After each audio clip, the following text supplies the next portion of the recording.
Thanks for joining us. Record on this computer. Recording in progress.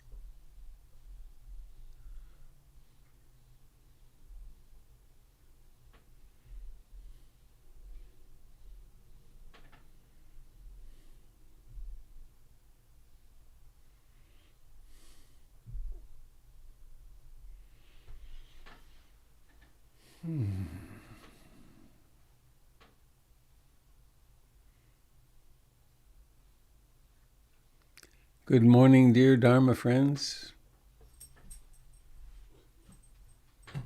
It is 7 o'clock Pacific Daylight Time in Portland, Oregon.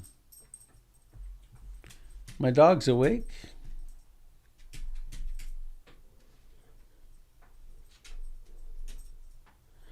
Assisted in his movements by a non-steroidal anti-inflammatory.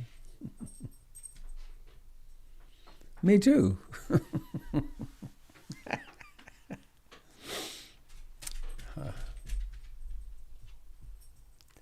So I'm Robert Beatty, and this is a broadcast of the Portland Insight Meditation Community. Supported here with Jim Dalton, dear friend of a lifetime.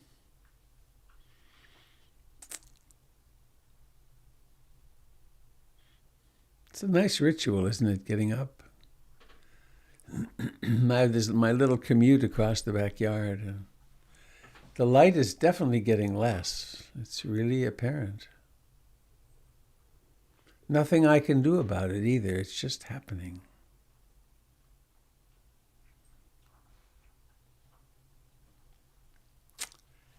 So for those of you on Facebook and YouTube, hello. Nice of you to join us. You can join us more fully on Zoom. You can find the link at portlandinsight.org or robertbeatty.com. So here's a reading from Lao Tzu. Number 29 from the Wahoo Ching.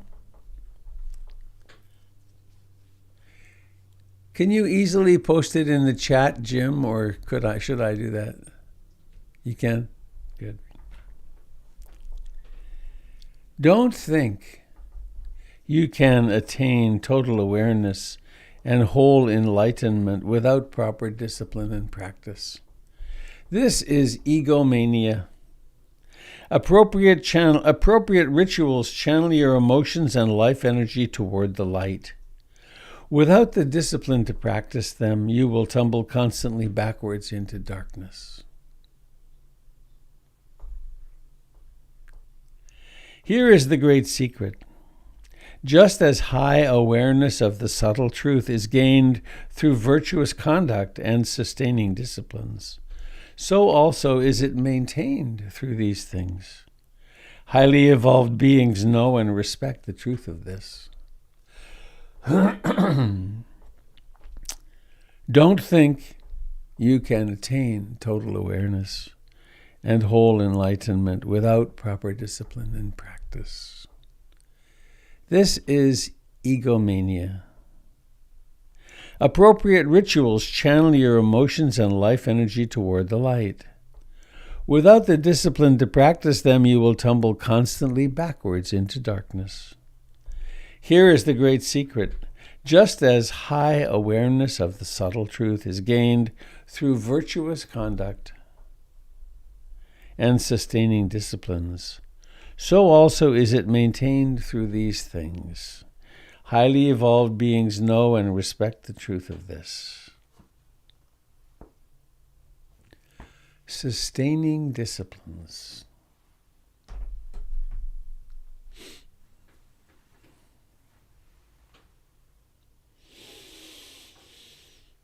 My 17-year-old stepson, Adrian, left for school just a little bit before I came out here. He's a senior, and he's required for National Honor Society, something or other, to be there today to help welcome the freshmen into the high school. He's the perfect person to do that. He was grumbling a little bit about having to do it, and he's also been working. He's very diligent. But I see how this requirement has been shaping him. He's got a good work ethic. And this coming every morning, in my case, walking across the backyard, is a marvelous ritual. It allows me to see what's happening with the daylight, for instance. It allows me to see what's happening with the mood each morning, because there's something repetitive about awakening. So we join each other in this remarkable practice passed down for 2,600 years.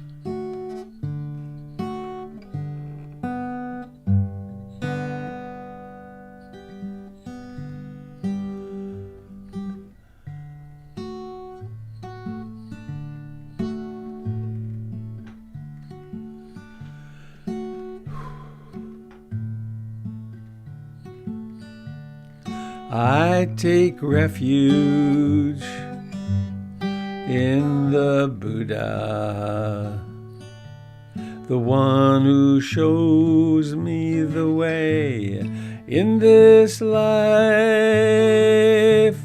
Namo Buddhaya, Namo Buddhaya, Namo Buddhaya.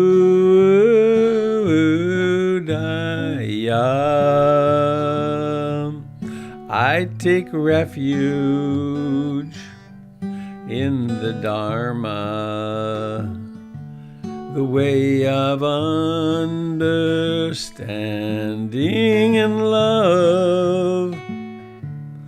Namo Dharmaya, Namo Dharmaya, Namo Dharmaya.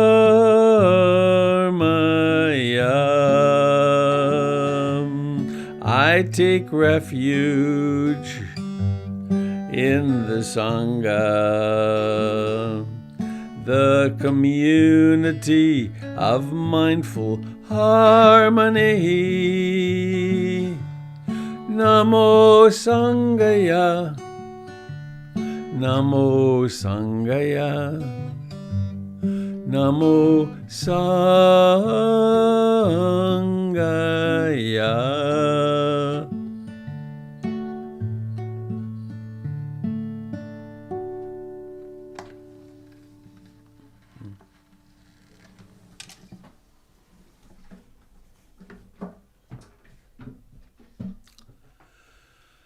Buddham saranam gacchami, Dhammam saranam gacchami, Sangham saranam gacchami. Dutiyampi Buddham saranam gacchami, Dutiyampi Dhammam saranam gacchami, Dutiyampi Sangham saranam gacchami. Tatiyampi Buddham saranam gacchami, Tatiyampi Dhammam saranam gacchami, Tatiyampi Sangham saranam gacchami. For thousands of years, think of that for a moment, thousands of years, people have begun their day with refuge in the Buddha, the Dharma, and the Sangha. And so do we.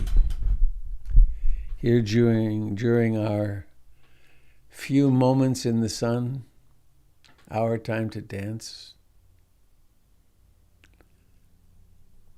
And so let's sit comfortably upright.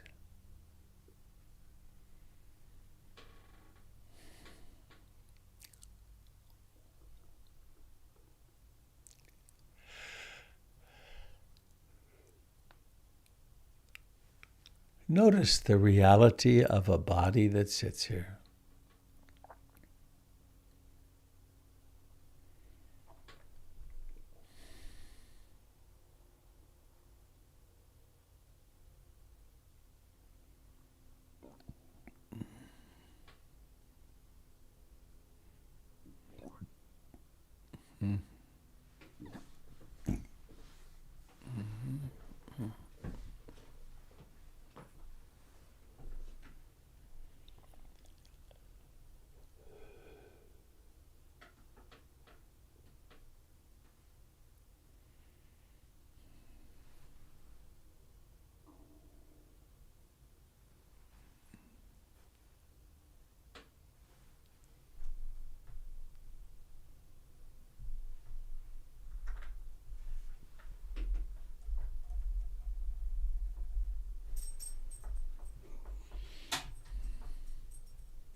We can clarify our intention.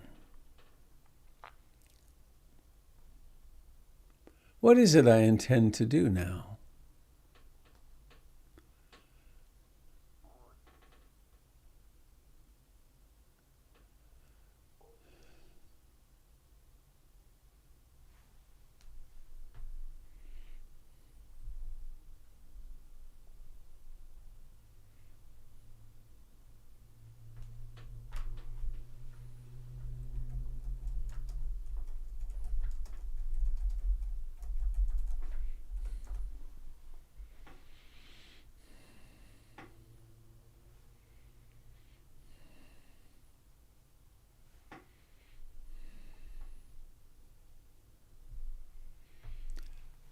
It could be very simple. I intend to be awake. I'm going to practice mindfulness of in-breathing and out-breathing. And maybe with a flavor of loving kindness and compassion. I aspire to love and accept myself exactly as I am in this moment.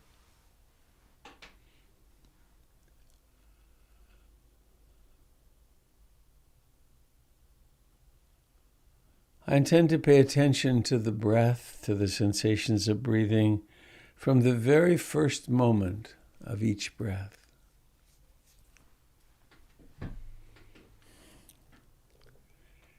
So there's breathing in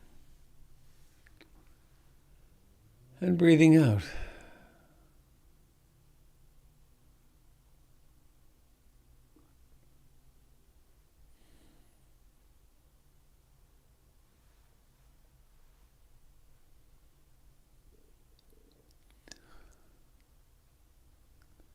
I intend to be awake to and aware of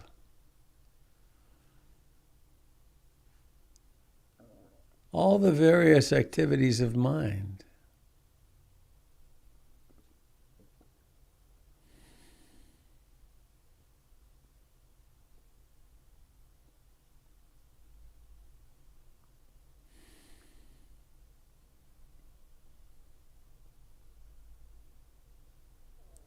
To notice the thoughts.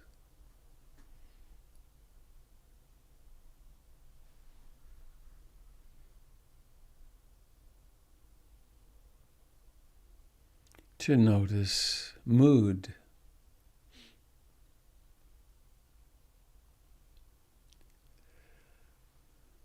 I intend to strengthen through practice, concentration, and mindfulness.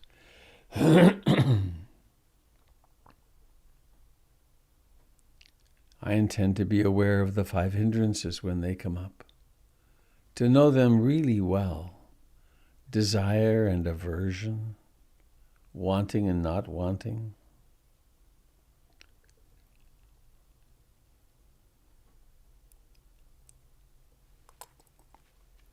To notice when the mind is restless and agitated.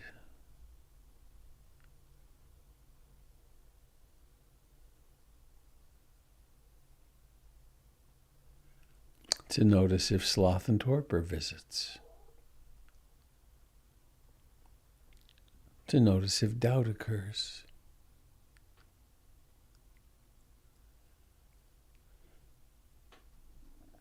And so we come to the brink of silence, sitting in, knowing that still point around which everything moves.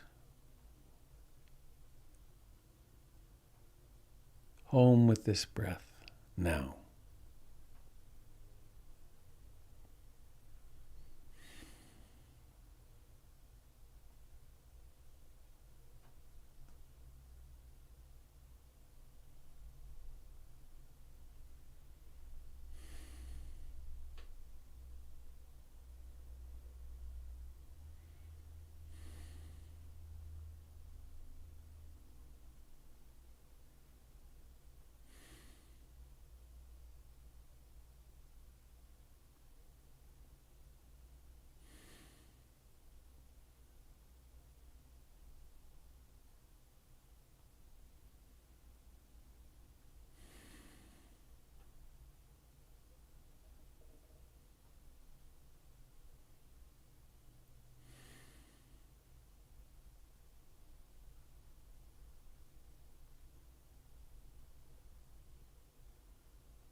Each breath has its beginning.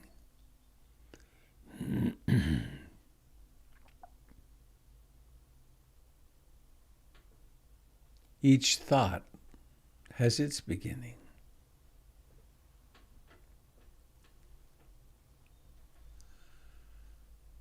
They also have their ending.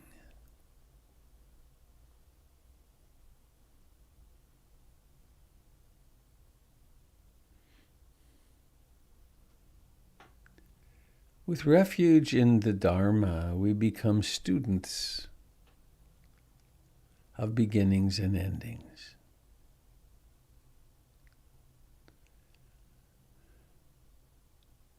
We become wise about beginnings and endings.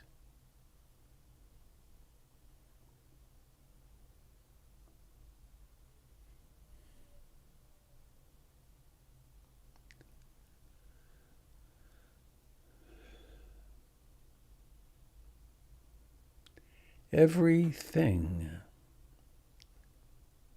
since the Big Bang, the Great Flash, since our birth, has been beginning and ending.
In sitting quietly,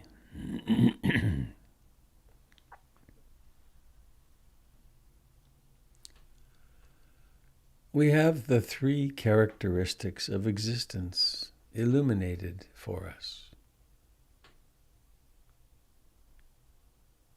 Anicca. Is it true that everything really is all changing? Is it really true?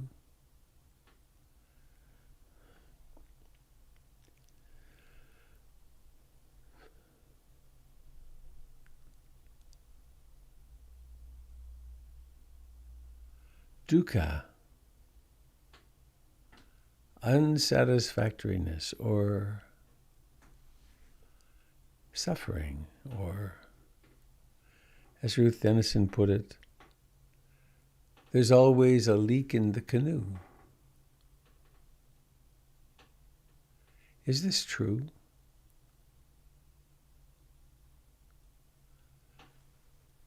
In this constant, utter flow of change,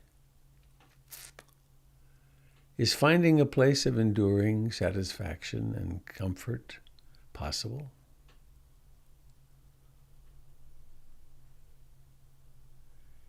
And then the great jewel at the center of the Buddha's teachings.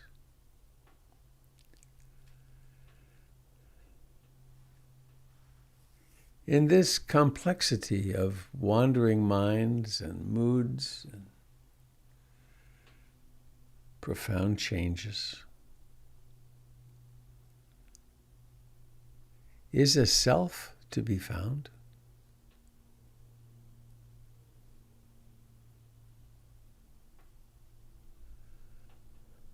As we notice the thoughts, the I, me, mine thoughts, arising and passing away quite spontaneously.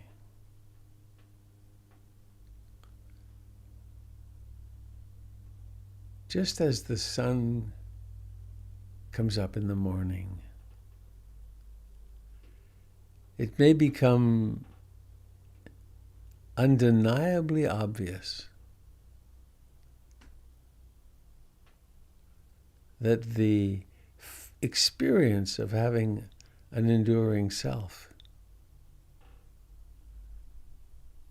is possible only without mindfulness.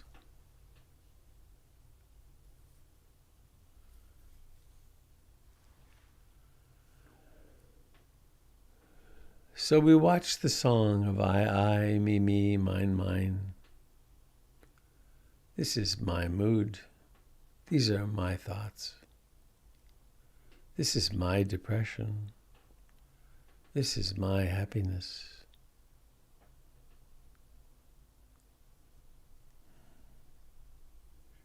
And we observe with the bravery of a true scientist who's willing to test the hypothesis and willing to accept the results.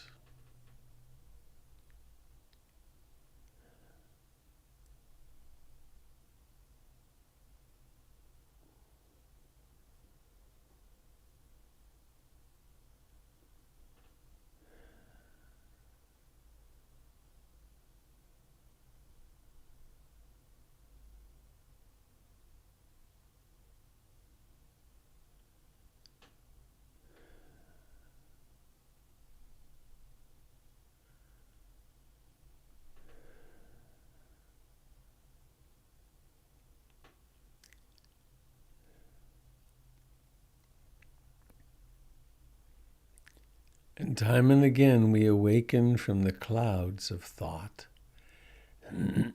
fantasy, worry, planning. And we always awaken right here and right now.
Our practice is so profoundly simple.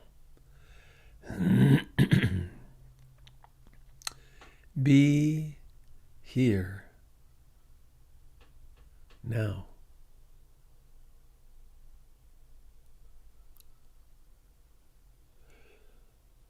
There's nothing to figure out.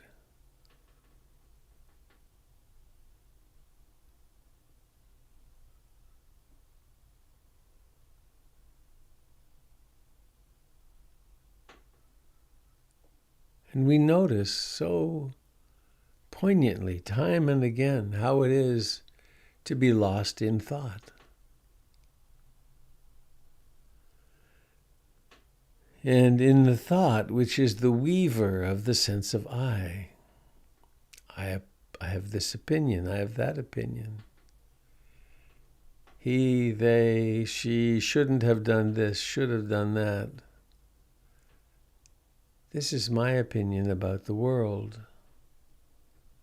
I approve of this, I approve of that, I disapprove, etc. And then, oh, yes, that's thinking.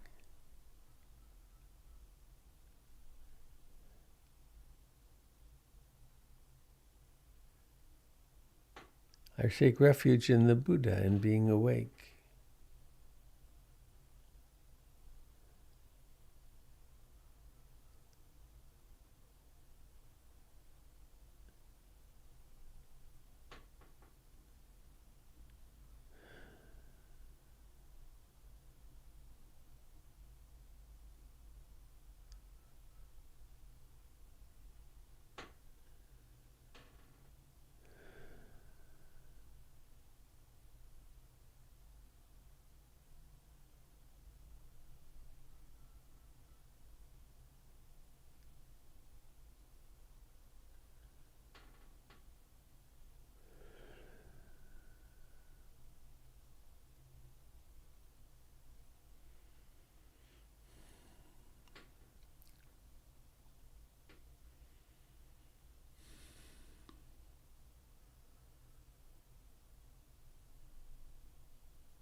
Sometimes as we sit longer, discomfort will arise. Sometimes it's there right at the start.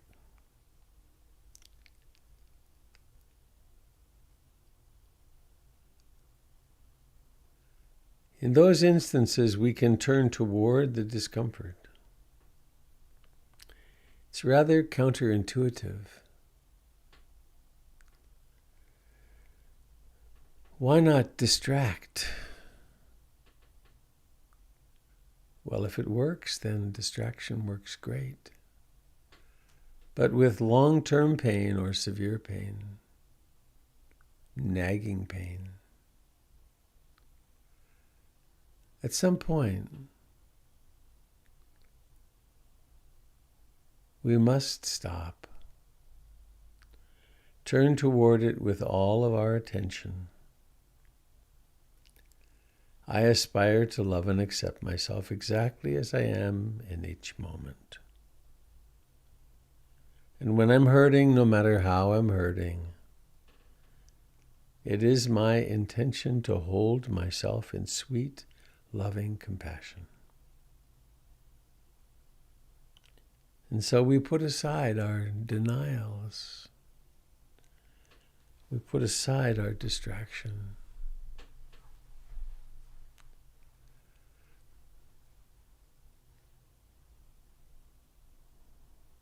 We become a person willing to meet life on its own terms.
May all beings everywhere share in the merits of our practice.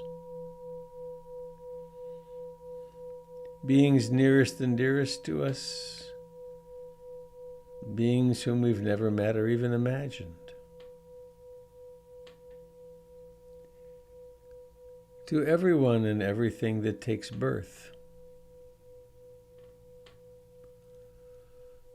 Countless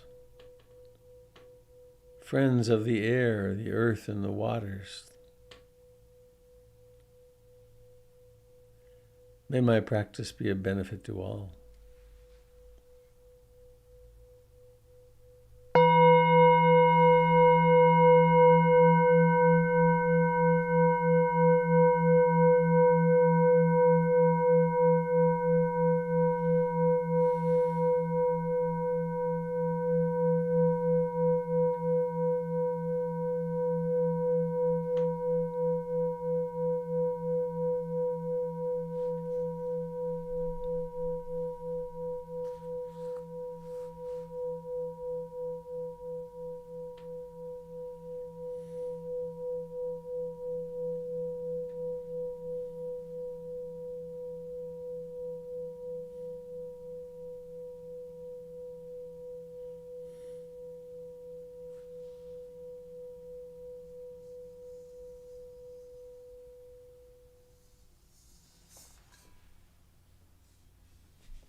Let's plan on taking this mindfulness with us when we get up from the meditation seat. What's on your activity list today? Can you imagine doing it with an intention of being awake?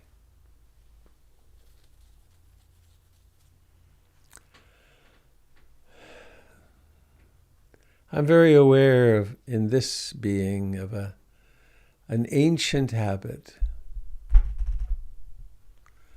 of somehow or another experiencing normal as somewhat anxious.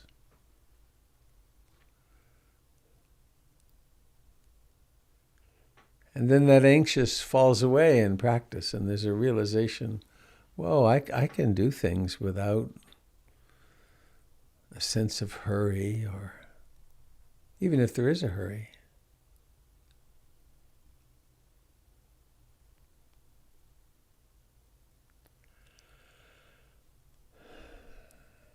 I'm going to the center today. I will not be able to go into the living room because it's all sealed off, apparently, with plastic. The asbestos removal team is there for a couple of days. They're taking down the popcorn ceiling, and the lights have been taken out. I'm going to see if I can get a picture or two, though, and post them online. The project is underway. I'm also doing a walkthrough at 2 o'clock with the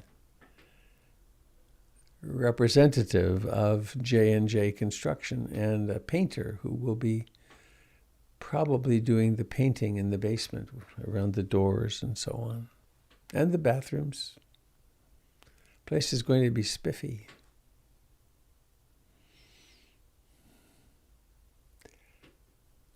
And in case you haven't noticed, I invite you to take a look in the chat, and you will find a link to the fundraising letter, the invitation to participate in this magnificent human undertaking of keeping a Dharma center going. And so your generosity is needed because, of course, the project has run over budget. And also not to forget your monthly donations to PIMC so that we can keep the whole thing running. So take a few moments, please, if you haven't already. Or if you have already, maybe take a few moments again and see how pleasant it might be to make some contribution.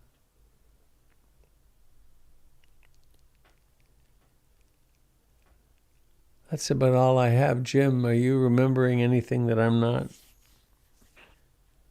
I should get into headphone mode. Well, the announcements haven't.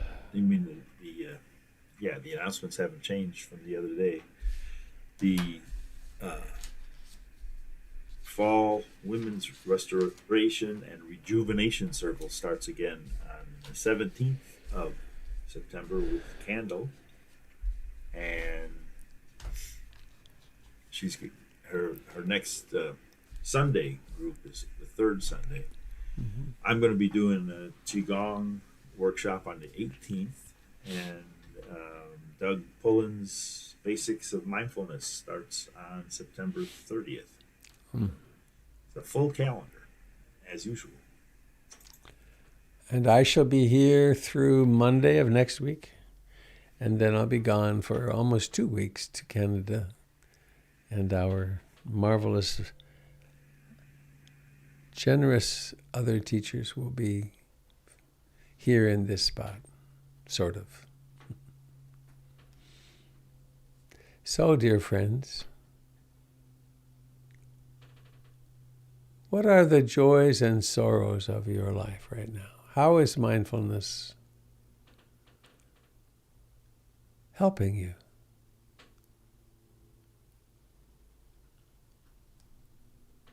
What dukkha is presenting itself? There's lots of it, I know.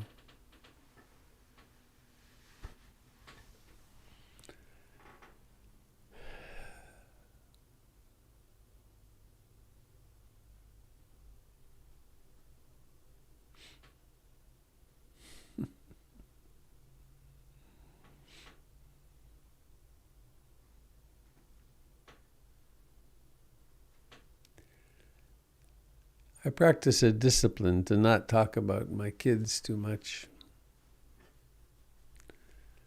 It's kind of rude in a way to do so, but I'm going to say something about my daughter this morning, just now, in the silence. When I was on my 10-day disconnect, we texted for just a few moments. And I said, Esther, how's it going? She wrote back, well,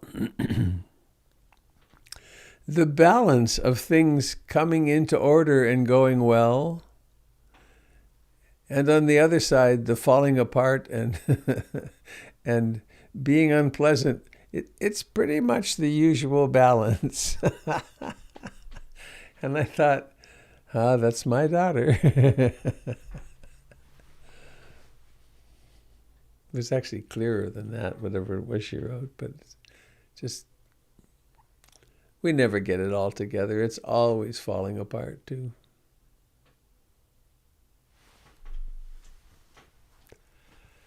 Good morning, all. It's Francine. Hello, Francine. I haven't spoken up in a while and decided I have a bit of a story, maybe a metaphor to share. Sometimes I wonder, why things happen in life, or, try to make sense of, why did this come to me? And then I don't care. It just arrives. So I have taken this very deep dive into Maurice Sendak's Where the Wild Things Are. Do you know that story? You bet. Yeah. I do. Others might not. So Maurice Sendak was family was survivors of the Holocaust, and he's an artist and a storyteller. And he talks about a young lad, Max, who in his dream state goes to where the wild things are.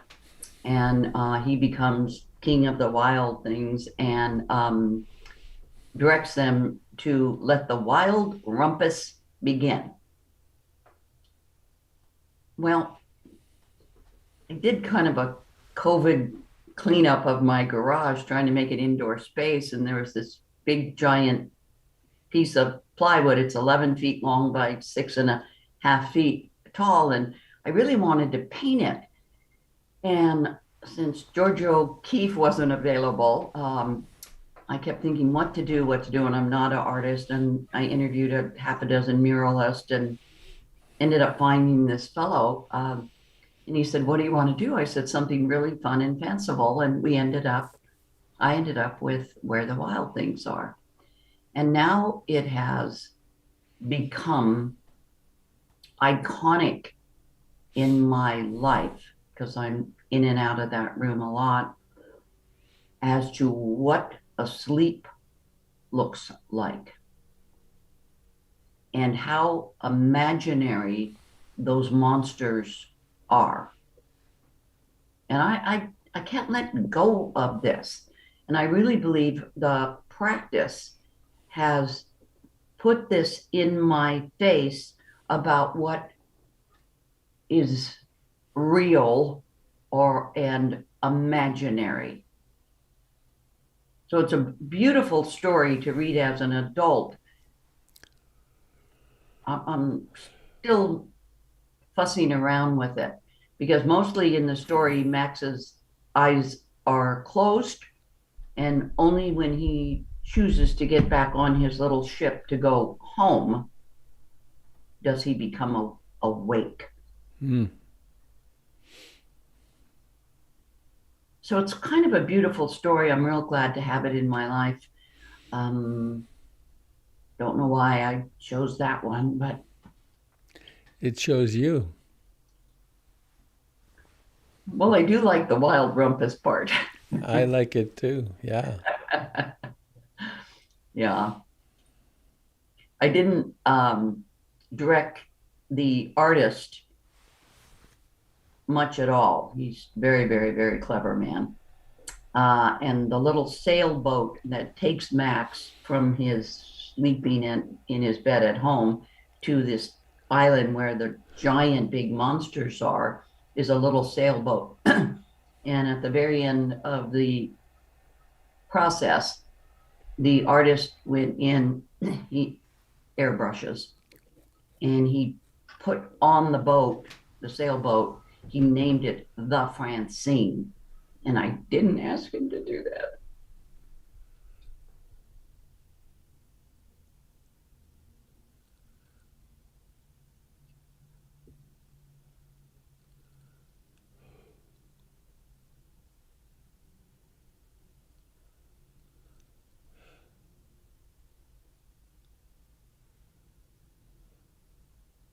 I thanked him a lot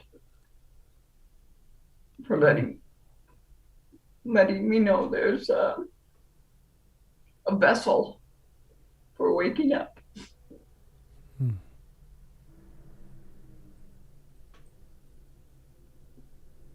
And thank all of you.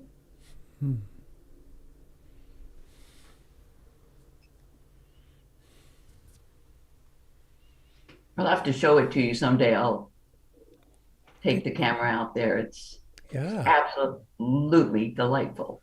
Yeah, I'd like to see it. I'm sure others would too. Yeah, it's really fun. And the Francine is there. I know, it was so weird. I turned my back and he had already painted it, and it was like, ah. Yeah. Mm-hmm. It was a very clever process. He projected the images with a giant big projector, corrected it with his computer, and filled in the blanks on this big wall. Yeah. Yeah, yeah. Well, I'd never watched airbrushing before, but it's quite the art. Some people are master gardeners and create art in the outdoors, and some do it on walls. Yes, we do. Thanks, Francine. Yeah. All is well, by the way. All is well with me. Yay. Thanks for sharing that beautiful opening that you're having. Thanks to little Max.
Robert, it's Judy. Hello, Judy. Um, I've never really shared of myself, and it's kind of scary to do so, but Thank you for taking the risk. I'd like to take you all with me into an event that's coming up for me next week, which is hosting a big family gathering to celebrate my father's 100th birthday. He's Whoa. been living with me for 3 years, and I have a history of very strong aversion to family gatherings, and especially when they happen in my space. So I'm anticipating a lot of anxiety and hoping that I will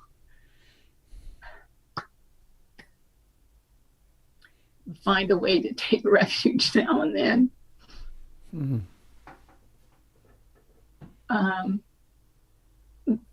That's about it for now.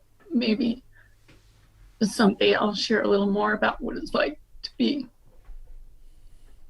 approaching the end of my dad's life with him so intimately. But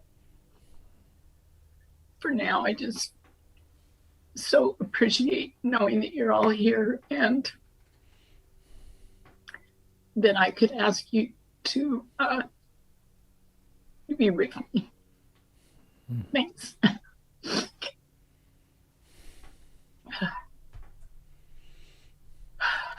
Will family members be staying in your home? A little bit, mostly not. That's good. There'll be 36 people here, Holy. and we'll be attempting. Well, we will be doing it all outdoors, and so just hoping for decent weather.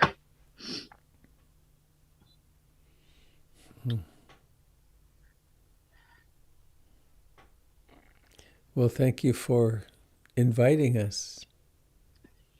You. How long? Maybe that's will be one of my tactics. I'll just imagine that you're all lingering all around You the betcha. outskirts.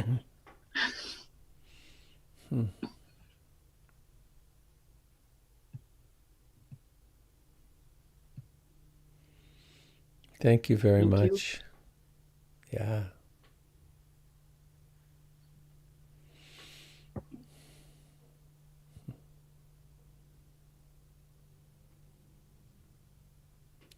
I guess I wanted to say a couple of things about that. Way back when I was training to be a therapist, I came across Murray Bowen, who was one of the creators or the discoverers of family therapy, family systems therapy. And he had a notion that fit with Buddhism very perfectly, which was that there exists something called the family emotional system. And it transcends personalities. It's an energetic field which is real. And he proposed that when people did a home visit, a family visit, that they pick some one thing they would do differently from what they always did. And I was studying this when my parents were still alive. And my parents, for all their incredible gifts they gave to me, also gave me the gift of severe alcoholism and depression and agoraphobia. And that's what they were struggling with. And so anyway, I would fly into Montreal and have a short time with them. One time I was doing some training in biofeedback in Princeton. And I made plans to fly into Montreal and be there for 5 days. And I had small children at the time, very small. And I couldn't tell my mother. I couldn't tell her that I was coming. And I couldn't tell her, and it got to be a short time ahead, and I realized that I couldn't go there for that long. It would kill me. And so I changed it so that I stayed 2 nights. And then when I called and told my mother, she cried on the phone. 2 nights. But I did other things too. I made, I get up early every morning, I always have. And on that, at a certain point, I started when I went back there. I didn't appear till 9 o'clock at least, and I would have 3 hours to do yoga and meditation and be myself before I entered the family emotional system. And one of the most dramatic was very near the end. The last 2 or 3 years, I went back. My father's pelvis was kind of locked back. He walked awkwardly, and his pelvis was jammed. And a day or so early in the visit, my pelvis locked up. And I thought, oh no, I've hurt myself. And I was planning chiropractic and so on when I got home. By the time I changed planes in Toronto, a short flight, it was completely gone. And that happened every time I visited for the last 2 years or so. Completely outside of my control. So the purpose of my reiterating this is, I wonder if there's some one thing that you always do when your family appears. If there's some one small but significant behavior that you could change, you could plan on changing. For instance, when they're here, you might plan on still attending this every morning.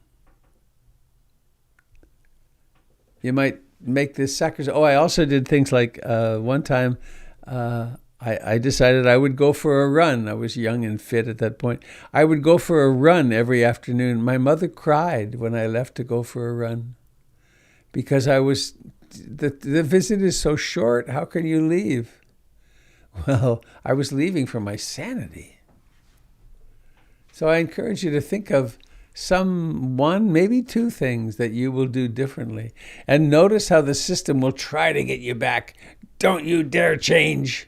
But then you get to stand up for yourself. So, encouragement, I hope.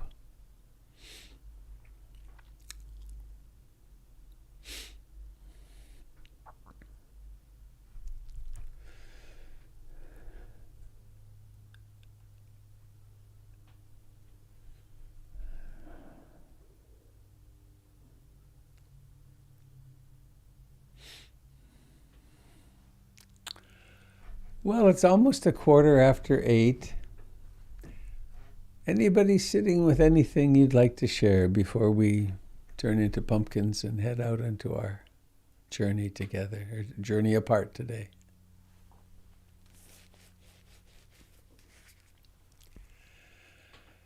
Robert? Hadley. I want to thank you and acknowledge you for taking the leadership role of coordinating, gathering the expenses to keep our beautiful Dharma Center clubhouse gathering place so healthy and how it's thriving. So thank you for always being willing to step forward and direct that happening. It means a lot to me. Thanks, Hadley. You do that. Yeah, I sure look forward to getting. It'll be mid-November, but we're going to move back in. It's going to be grand, beautiful. Well, let's go out on Bhavatu Sabe Mangalam. May all beings receive all blessings. Bhavatu Sabe Mangalam. Bhavatu Sabe Mangalam. Bhavatu Sabe Mangalam. Sadhu, sadhu, sadhu. Sadhu. Mwah. Ma! Thank you, Robert. Thank Thank you you, all Robert. for coming this Thank you, morning. Robert. Bye, Sangha. Be well, Bye. Sangha. Lovely, lovely to have you here. Here I'll we see go. Preparing for the leap to hyperspace. Hyperspace. Here we Let the go. wild rumpus begin. Let the wild rumpus begin. Thank you for that beautiful sharing. I just got a booster for the internet, and I haven't tried it out in the garage yet. But I'll take the laptop out there tomorrow and see if I can fire it up outside. Great. All right. Have a great one. Great. Hello, Laura.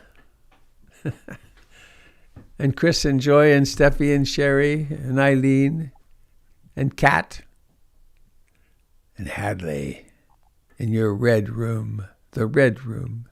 All right, here we go. Robert? Yes. Should I call you? Yeah. Okay. Adios, Shalom. amigos. Shalom. Salam. Salam. Here we go. Salam alaikum.